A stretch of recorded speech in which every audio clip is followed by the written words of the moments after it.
All right, this next part is, we're getting near the end of this film, but there are 10 evidence-based steps a leader must take before they can give effective feedback. So this to me really supports what I've already shared. You can say whatever you want whenever you want, but you need to own the fact that if it's said in the wrong way at the wrong time, it's doing nothing. You're banging your head against the wall. And so what I love about these steps, they come from some research by a social worker. They really should give you pause. Okay, so all 10 should act like a red flag popping up, or a filter through which you see the situation. Okay, you are strong leaders.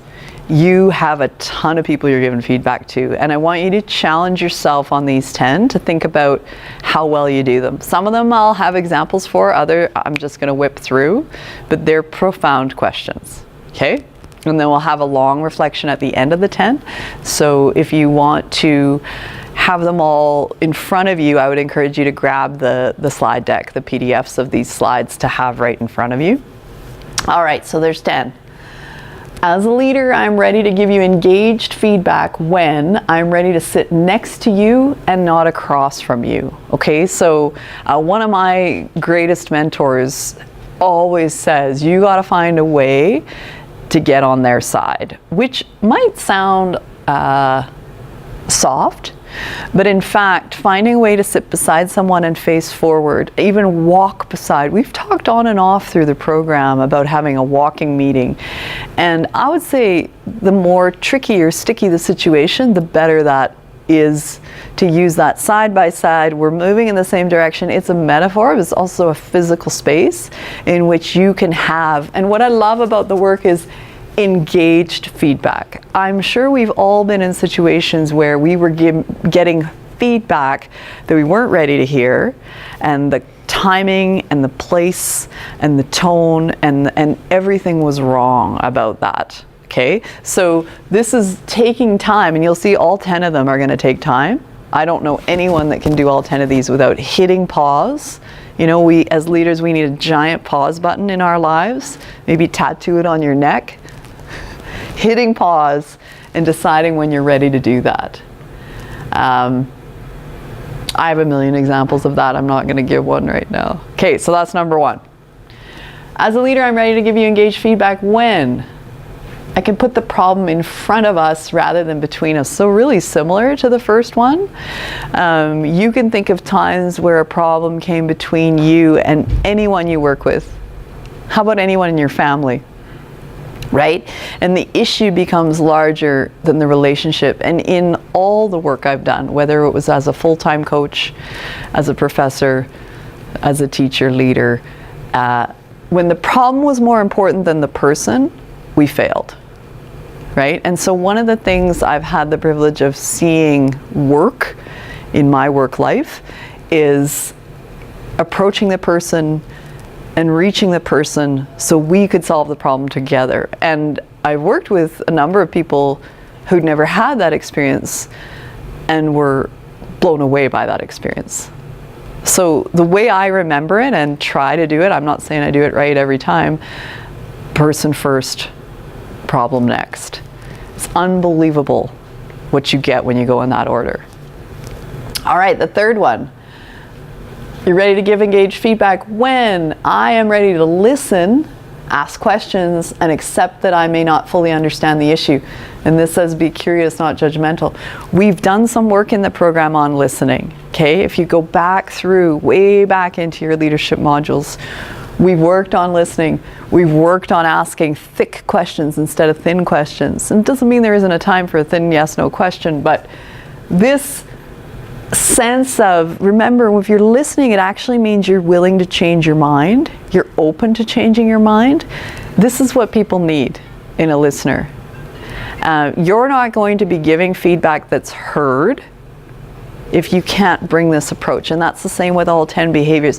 And all 10 should feel heavy in the end. because they're huge. They really are. To me, this list is really about being the bigger person every time.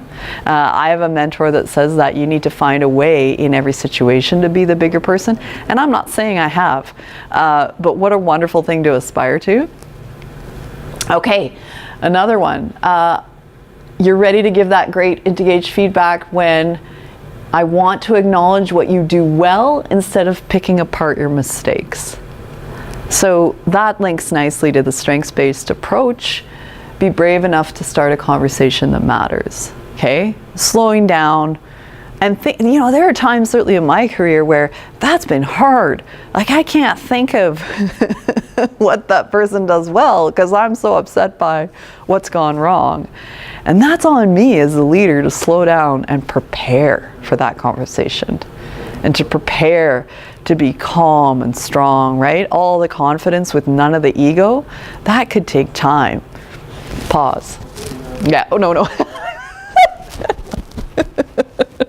I'm just touching my neck tattoo. I'm probably ruffling the mic. Yeah, I don't know what number we're on, but you're ready to give this engaged feedback when you recognize your strengths. So it's phrased as, hey, person I'm giving feedback to, I recognize your strengths and see how you can use them to tackle challenges. This is the ultimate. I've no doubt you all do that with your athletes. So maybe the twist here is very simple. Simple things are usually elegant and profound. How do you use that approach that you use well with athletes with other coaches? How do you use it with your board of directors? How do you use it with your PSO, right? And helping people know that you see their strengths will take you so much further. You think about all the science we've looked at where leaders have to be able to facilitate, leaders have to be able to enable others, they have to be able to encourage others. All the science tells us that. Those are huge competencies in the ACD, and this links right tight with that, okay? Show people their strengths, show them that they're connected to you, show them how to use them, okay? This could be a list for parenting too. All right, the next one. I'm ready to give you engaged feedback when I can hold you accountable without shaming you. Just chew on that for a minute, right? We use shame as a culture. Like, open up some social media right now and I dare you, right? It is going to be shame-based, because if you don't look the way you're supposed to look, if you don't talk the way you're supposed to talk, if you don't have the things you're supposed to have, it's shameful. And I know it's a big word, but it's an important one to chew on, right? Are you shaming people into doing what you want, or are you holding them accountable to a beautiful standard that you all agreed upon? Because they're not the same thing. All right, as a leader, I'm ready to give you engaged feedback when I'm willing to own my part. For me, that one reminds me of the leadership role I play as a parent. And I think the best work I've ever done with my sons includes me owning my part in whatever's gone down. I can think of times where I did it with athletes too and owned my part. I think it's profound for them to see that you are real, and we did an exercise at the last boot camp, I believe, on leadership mistakes and the science beside how important it is to make an authentic apology when you've made a mistake. But in a performance review setting or a check-in setting, it might be as simple as, I don't know if I've given you enough support on this. Help me understand where you're at with it. What do you need? Is it about more professional development for you? Is it about more time with me? Is it about finding a peer mentor? That would be a really wonderful thing to hear as a subordinate. I want to understand what I can do better for you, because I don't think we've got the right mix right now. And I wish I'd said that to someone last year. Okay, not in the program. As a leader, I'm ready to give you engaged feedback when I can genuinely thank you, this says thank you, for your efforts rather than criticizing you for your failings. So when you start that way and you start slowly, you just talk about something really tough with someone, If you can start slowly, and this is very, very clear in lots of different research, and thank them for what they're bringing, and then stick in the hard part next rather than starting with a grenade, you're going to have so much more engagement from that listener. I'm ready to give you engaged feedback when I can talk about how resolving these challenges will lead to your growth and your opportunities. We need to always, as that leader, make it about the person, about meeting them where they are, and about supporting their path and their journey.